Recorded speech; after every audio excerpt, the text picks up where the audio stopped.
Hi friends, ഭയങ്കര ചൂട് കേട്ടോ. ഞാൻ കോഴിക്കോടാണുള്ളത്. നിങ്ങളുടെ സ്ഥലത്തൊക്കെ ഭയങ്കര ചൂടല്ലേ?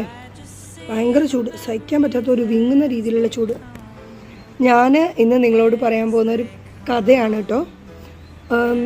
ഒരു കഥയെന്ന് പറയുമ്പം ഒരു രാജാവിൻ്റെ കഥ. സോ നമ്മൾ കഥയിലേക്ക് പോവാം.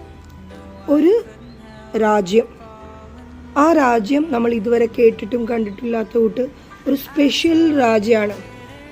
സോഷ്യൽ സ്റ്റഡീസിൻ്റെ ഭാഷയിൽ പറയുകയാണെങ്കിൽ ഒരു മൊണാർക്കിക്കൽ ഡെമോക്രസി എന്ന് നമുക്ക് വേണമെങ്കിൽ പറയാം. രാജഭരണത്തിൽ തന്നെ രാജാവിനെ തിരഞ്ഞെടുക്കുകയാണ് ചെയ്യുക. അല്ലാതെ കുടുംബപരമായി രാജാവാൻ പറ്റില്ല. ജനങ്ങൾ തിരഞ്ഞെടുക്കുകയാണ് ചെയ്യുക. അതും ഒരു റാൻഡം ആയിട്ടുള്ള കൈയിനെ തിരഞ്ഞെടുക്കുകയാണ് ചെയ്യുക. അങ്ങനെ തിരഞ്ഞെടുത്ത രാജാവ് ഒരു വർഷക്കാലം ആ രാജ്യം ഭരിക്കും. എന്നിട്ട് ആ വർഷത്തിൻ്റെ എൻഡിൽ രാജ്യത്തിലെ ജനങ്ങൾ മുഴുവൻ ഒരു സെലിബ്രേഷൻ നടത്തി നെക്സ്റ്റ് രാജാവിനെ തിരഞ്ഞെടുക്കും.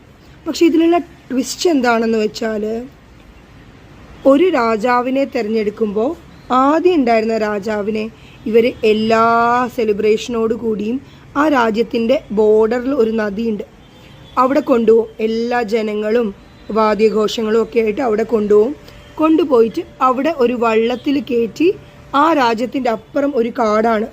ഭയങ്കര വന്യമൃഗങ്ങളും അപകടങ്ങളും ആൾക്കാരൊന്നും എത്തിപ്പെടാൻ പറ്റാത്ത ഒരു കാടാണ്. അവിടേക്ക് വിടും. ആ രാജാവ് അങ്ങനെ വള്ളത്തിൽ കയറിപ്പം ആൾക്കാരെല്ലാം നോക്കി നിൽക്കും. എന്നിട്ട് അതിൽ നിന്ന് ഇറങ്ങിയിട്ട് രാജാവ് നിർബന്ധമായിട്ടും ആ കാട്ടിനുള്ളിലേക്ക് പോകണം. രാജാവിന് തിരിച്ചു പോകാനോ ഒളിച്ചോടി പോകാനോ എന്നുള്ള ഒരു ചാൻസും ഇല്ല. ഇത് രാജാവായി തിരഞ്ഞെടുക്കപ്പെട്ട ആ ഒരു വർഷത്തിൻ്റെ അവസാനം ഇത് നിർബന്ധമായിട്ടുള്ള കാര്യമാണ്. അങ്ങനെ ഇരിക്കുമ്പോൾ പിന്നെ ആ രാജാവിനെ ആരും തന്നെ കാണാറുമില്ല കേട്ടോ. അങ്ങനെയുണ്ട്. അങ്ങനെ എല്ലാ വർഷവും ഇങ്ങനെ രാജാവിനെ തിരഞ്ഞെടുക്കും. രാജാക്കന്മാരെന്താ ഭയങ്കര തിരഞ്ഞെടുക്കുമ്പോൾ മുതൽ തന്നെ ഡിപ്രഷനിലായിരിക്കും. ഡിപ്രഷനിലെന്ന് പറഞ്ഞാൽ ചിലവരൊക്കെ അങ്ങ് ക്ഷീണിച്ച് നല്ല തടിയുള്ളവരൊക്കെ ക്ഷീണിച്ച് അങ്ങ് മെലിഞ്ഞു പോവും. ഓരോ അസുഖബാധിതരാവും.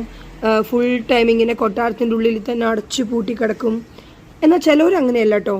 ചിലവർ ഫുള്ളായിട്ട് അടിച്ച് പൊളിച്ച് നന്നായിട്ട് അവർക്കൊരു രാജാവായിട്ടൊരു അംഗീകാരം കിട്ടിയല്ലേ. രാജാവിൻ്റെ എല്ലാ സുഖ സൗകര്യങ്ങളും കൊട്ടാരത്തിൻ്റെ എല്ലാ ലക്ഷറി ലൈഫൊക്കെ നല്ല രീതിയിൽ എൻജോയ് ചെയ്ത് കുറേ രാജ്ഞിമാരൊക്കെ ആയിട്ട് അടിപൊളി ഡ്രസ്സൊക്കെ ഇട്ട് നല്ല ഫുഡൊക്കെ കഴിച്ചങ്ങ് maximum live the life to the fullest എന്നുള്ള രീതിയിൽ അങ്ങ് അടിച്ച് പൊളിക്കും അവർ കേട്ടോ. അങ്ങനെ പക്ഷെ അവസാനം എന്താ, എല്ലാവരുടെയും പോലത്തെ അതേ സെയിം ഗതി തന്നെയാണ്. അപ്പോൾ ഈ രാജാവ്